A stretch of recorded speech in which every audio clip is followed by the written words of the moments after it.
राज्य के मुखिया योगी आदित्यनाथ के पुलिस विभाग में तैनात शराबी सिपाही का एक और कारनामा।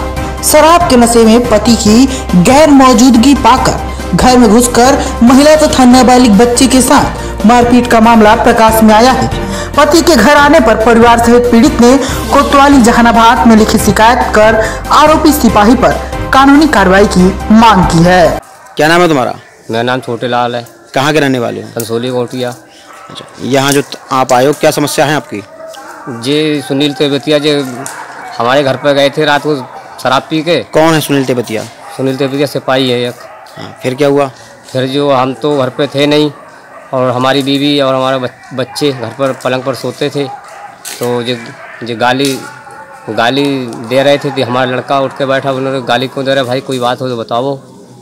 तो ये बोले कि अभी बताता हूँ।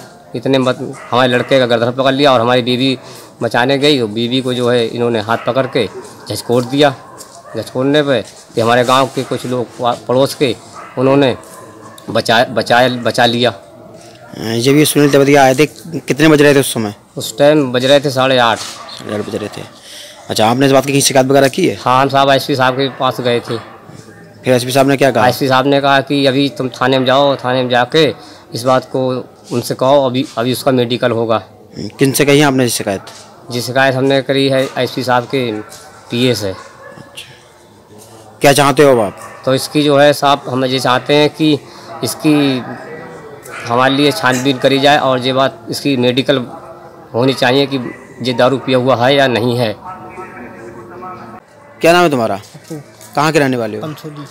क्या घटना हुई थी? घटना ये हुई थी, इनके बच्चे को मार रहे थे। किन के बच्चों को मार रहे थे? छोटे लाल के बच्चे को। कौन मार रहे थे? सुनील चौरसिया हैं? सुनील सिपाही हैं। इनके बच्चे को मार रहे थे। अच्छा, क्यों मार रहे थे? वे शराब पी हुए थे। अच्छा, फिर क्या हुआ? फिर हम लोग बचाने गए। बचाने के बाद फिर ये गाली फकड़ी देने लगे। अच्छा। बालिका दिवस के अवसर पर न्यू इंग्लिश स्कूल बमन डोकरी नरूल में सावित्रीबाई फुले के जन्मदिन की बधाई दी गई, जहां पर बेटी बचाओ बेटी पढ़ाओ के संदेश से लोगों को जागरूक किया गया। आइए देखते हैं ये रिपोर्ट। बहुत सारे अवेयरनेस सावित्रीबाई फुले ने किया।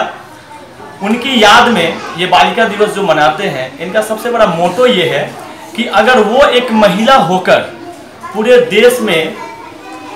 देश में ज्ञान की दीप जला सकती है, जैसे कहा गया है लाख अंधेरा है तो क्या हम दीप जलाना छोड़ देंगे। इस भावना से इस स्कूल की सभी टीचर्स जो कि महिलाएं हैं, सबसे बड़ी बात यह है कि आज बालिका दिवस के अवसर पर सभी महिलाओं के संगठन से कुछ ऐसी महिला बाहर आके और इस स्कूल को एक अच्छे ढंग से एक अच्छे परिवेश में चला रही हैं।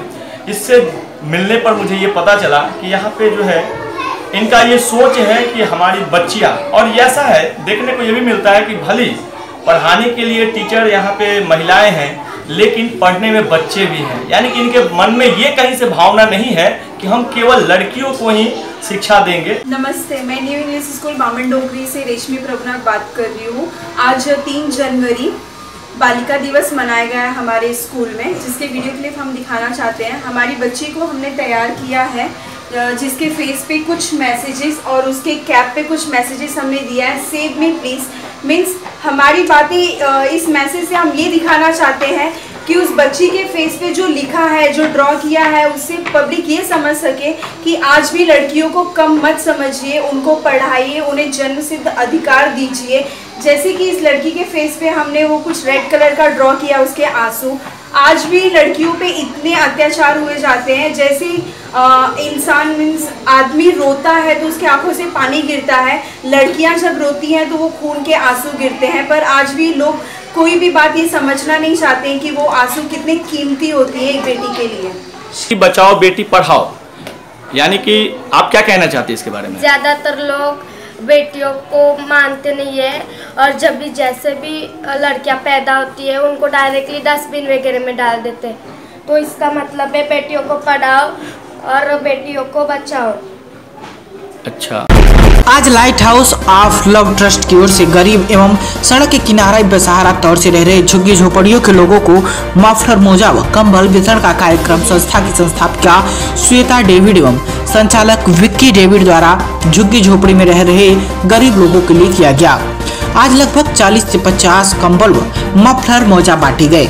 आने वाले दिनों में बढ़ती ठंडी को देखते हुए वाराणसी शहर की बहुत सी ऐसी संस्थाएं हैं जो इन गरीबों के लिए लगातार सराहनीय कार्य करती चली आ रही हैं। मेरा नाम श्वेता डेविड है, मैं तेलियाबाग चर्च कंपाउंड में हूँ और मेरा एक संस्था चलता है light house of love trust. और हम लोग यहाँ पे गरीब बच्चों को टोपी, मोजा, कंबल बांटने के लिए आए हैं क्योंकि ठंड अब बढ़ रही है। उस कारण यहाँ के लोगों को हम लोग कुछ थोड़ा सा अपने जो हम लोग के पास हम लोग दे रहे हैं।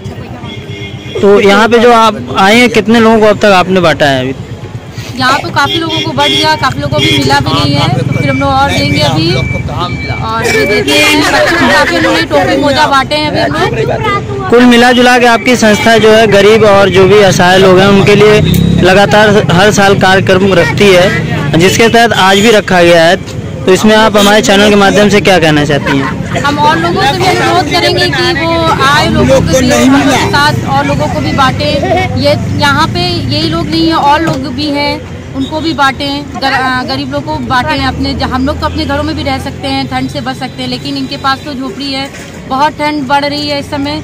और लोगों से अनुरोध करते हैं कि वो भी आए और हमारे सहयोग करें। हमारा मोजा और टोपी हम लोग बांटते हैं।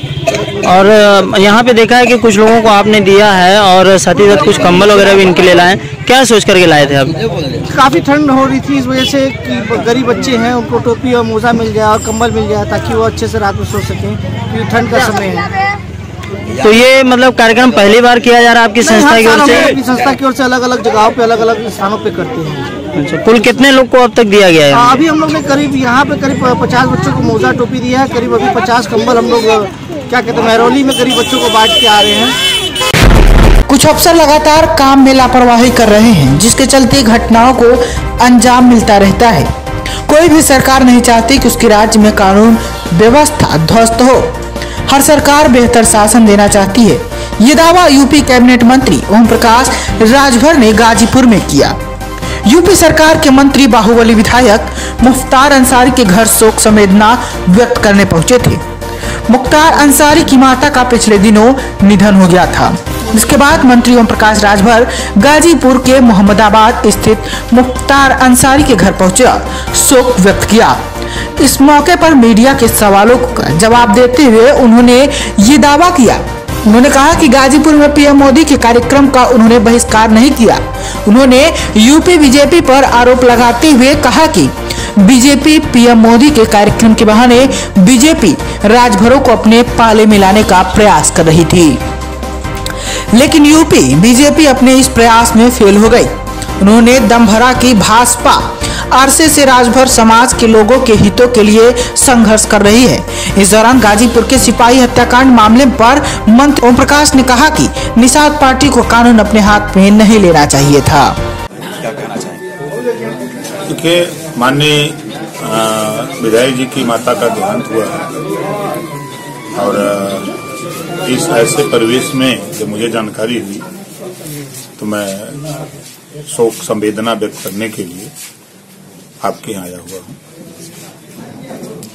मंत्री जी, देखा जाए कि अभी मतलब भाजपा के जितने भी बड़े कार्यक्रम रहे हैं वहाँ नहीं, लेकिन एक तरह से कहा जाए कि विरोधी दल के यहाँ और ऐसे मौके पे आप पहुंचे गए। देखिए, हम सोनिया गांधी जी के यहाँ भी जाते हैं, अखिलेश जी के यहाँ भी जाते हैं, मायावती जी से भी मिलते हैं, हम संजय राउत से भी मिलते हैं, हम लालू यादव से भी मिलते हैं, रामविलास पासवान से भी मिलते हैं, हम सबसे मिलते हैं। राजनीति में ना कोई किसी का दोस्त है ना कोई दुश्मन, सब लोग एक हैं। जब विधानसभा और लोकसभा के अंदर का जायजा देखेंगे, एक दूसरे बैठ करके एक जगह रसमलाई काटते हैं। देखिए, ये कटु सत्य है कि गरीब कमजोर जो आजादी के 72 साल से पिछड़े और पिछाड़े गए लोग हैं, वो अपने अधिकार के लिए परेशान हैं। आप अगर देखेंगे तो 72 साल की आजादी में आज उत्तर प्रदेश में अकेले 1,70,00,000 बच्चे प्राइमरी स्कूल में पढ़ते हैं और शिक्षा का स्तर कितना बढ़िया है सब लोग जान रहे हैं। 72 साल में भी कुर्सी और मेज की व्यवस्था नहीं हो पाई। आज जब गरीबों को कभी SC ST में आरक्षण के नाम पे, कहीं 27% आरक्षण में बंटवारे के नाम पे गुमराह करके वोट ले लिए जाते हैं। जब काम करना होता है तो सब लोग साइलेंट हो जाते हैं।